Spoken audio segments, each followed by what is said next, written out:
उसके साथ में एक आदमी आता है और उसकी ज़बरदस्ती मांग बढ़ता है और उसको अपनी दुल्हन बताकर उसके साथ शारीरिक संबंध बनाता है। ऐसी एक दिलचस्प आज की कहानी आपको शेयर करने जा रहा हूँ। वीडियो पसंद आए तो वीडियो को लाइक और चैनल को सब्सक्राइब कर ले। और अब कहानी को शुरू करते हैं। मेरा नाम धर्मवीर दुगरावता है। तो दोस्तों, आज की कहानी आरती नाम की एक लड़की है। महज 14 वर्ष की, बेहद ही खूबसूरत और सुंदर और सुशील लड़की थी। पढ़ने में भी बहुत ही होशियार थी और कक्षा 7 में पढ़ती थी वो। उसकी आपको कहानी आज शेयर करने जा रहा हूँ। उसके हालात और परिस्थिति और मजबूरियों ने उसे कहाँ से कहाँ पहुँचा दिया, जिसकी आप सोचकर भी कल्पना करना भी असंभव बात है। आज की कहानी कुछ इसी तरीके की है। तो दोस्तों, ये कहानी है बिहार की, जो कि उस गांव का मैं आपको नाम नहीं बताना चाहता हूँ, इशू फैलता है, पर यह है सच्ची घटना। तो बिहार की आरती की कहानी जो आपको दिल को हिला कर रख देगी। तो दोस्तों, आरती महज 7वीं कक्षा में पढ़ने वाली अच्छी स्टूडेंट थी। उसके परिवार की हालत बहुत ही ज़्यादा ख़राब थे। माँ थी, एक बीमार पिता था जो दारू पीकर उसके लंग्स खराब हो चुके थे। इस वजह से वो हमेशा अक्सर बीमार पड़ा रहता चारपाई पर। माँ थी जो घरों में बर्तन मांझ कर अपना टाइम पास करती और अपने बच्चों को पालती। तो उसके 2 भाई थे छोटे और बड़ी बहन थी।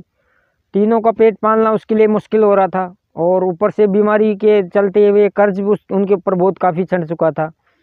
तो साथियों, आज के ज़माने में गरीबी और कर्ज एक ऐसा श्राप है, अभिश्राप है, जो लोगों की लाइफ को, जीवन को तबाह कर रहा है। ये बहुत तेज़ी से आगे बढ़ रहा है।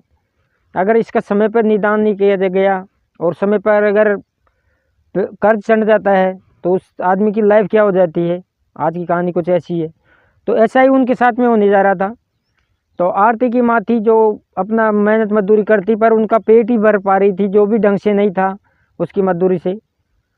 तो ऐसे ही चलता रहता है सिलसिला और उनके दिन ऊपर दिन कर्जे में डूबते जाते हैं। उनके किराए के रूम में कभी किराया नहीं टाइम पे लगता, कभी क्या, कभी खाने को राशन नहीं है तो कभी क्या। ऐसी प्रॉब्लम हमेशा उनके अक्सर बनी रहती थी। एक दिन का वाकया, कर्जदार उनके घर पे आते हैं और कहता है कि आप मेरे पैसे नहीं दे रहे हो, आपको 5-5 साल हो गए।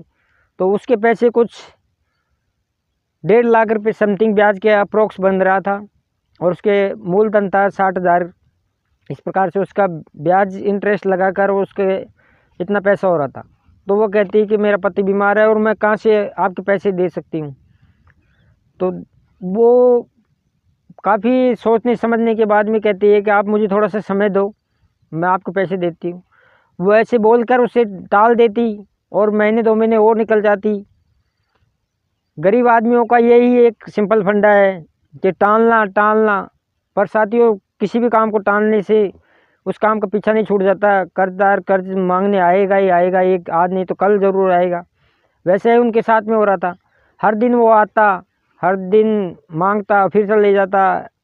अब एक दिन की बात, कुछ ऐसा वाकया हो जाता है कि उस दिन छुट्टी का दिन था, संडे का, और वो लड़की भी वहीं थी।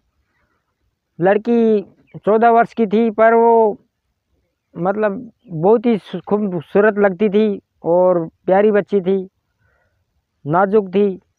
और उसको देखकर वो फिदा हो गया और उस मन में सोचता है, उसने पाप कर लिया कि अगर ये लड़की मुझे मिल जाए तो मैं तुम्हारा कर्ज माफ़ कर लूँ। मन में सोच ही रहा था।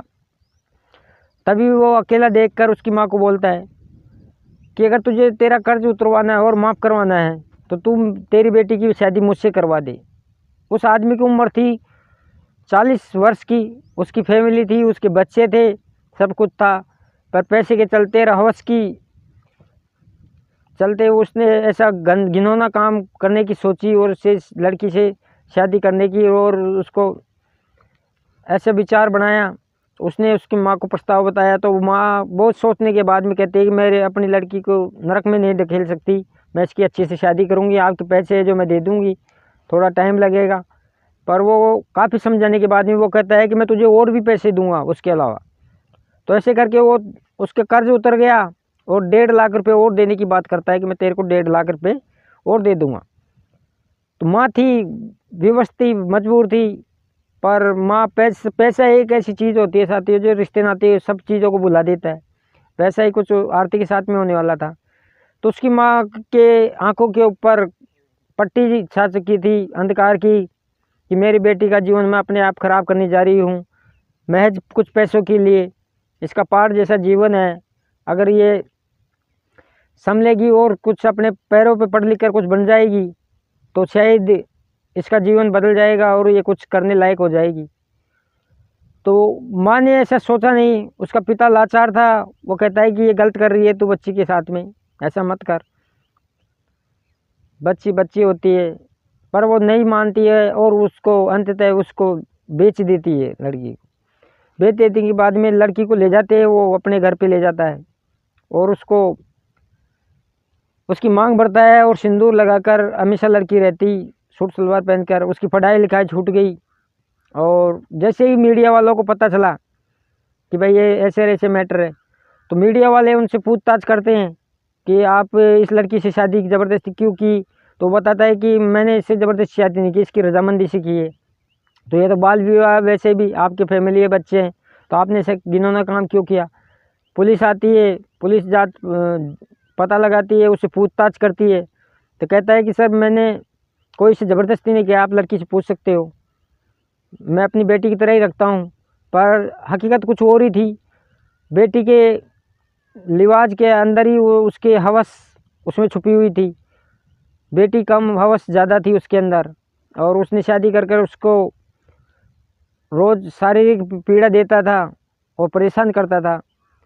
तो जब मीडिया और पुलिसकर्मियों को जब पता चल जाता है तो उसकी हेल्प करने की सोचते हैं और उस लड़की को वहाँ उस अंधकार से निकालते हैं और उसे पढ़ाई के लिए हॉस्टल में भेज दिया जाता है, अच्छे स्कूल में एडमिशन करवाया दिया जाता है कलेक्टर द्वारा। सरकार उसकी सहायता करती है और लड़की पढ़ लिख कर अपने पैरों पे खड़ा होना चाहती है, कुछ सपना देख रही थी। एक गरीब की बच्ची अगर उसे सही समय पर सही दिशा और सही मार्गदर्शन मिले साथियों तो रास्ता अलग ही कुछ निकल आता है। वैसा ही इस लड़की के साथ में हो रहा था। तो लड़की मेहनत करती है, पढ़ाई करती है और अंततः उसकी सरकारी जॉब लग जाती है। सरकारी जॉब लगती है तो साथियों वो एक टीचर की पोस्ट पे जॉब होती है उसकी। टीचर बनकर उसने खुद को तो बेहतर बनाया पर हज़ारों की लाइफ और चेंज की उसकी। जैसे गरीब बच्चियाँ जिनका फैमिली वाले परिवार वाले उनके देख रेख उनकी जिम्मेदारी नहीं उठा सकते थे तो उसे उसका जीवन कल याद था कि मैं किस परिस्थिति से निकली थी और कैसा मेरा जीवन था। तो उसी बात को उसने ध्यान रखा और हज़ारों बच्चों की शिक्षा को आज आगे बढ़ा रही है वो। तो दोस्तों आज की आरती की कहानी आपको कैसी लगी? कहानी अच्छी लगी है तो लाइक शेयर सब्सक्राइब करें और दोस्तों ऐसे मज़ेदार वीडियो देखने के लिए हमारे चैनल को सब्सक्राइब करके रखें। और दोस्तों ऐसी इंस्पायरिंग कहानी आपको मिलती रहेगी हमारे चैनल पर। तब तक के लिए जय हिंद, वंदे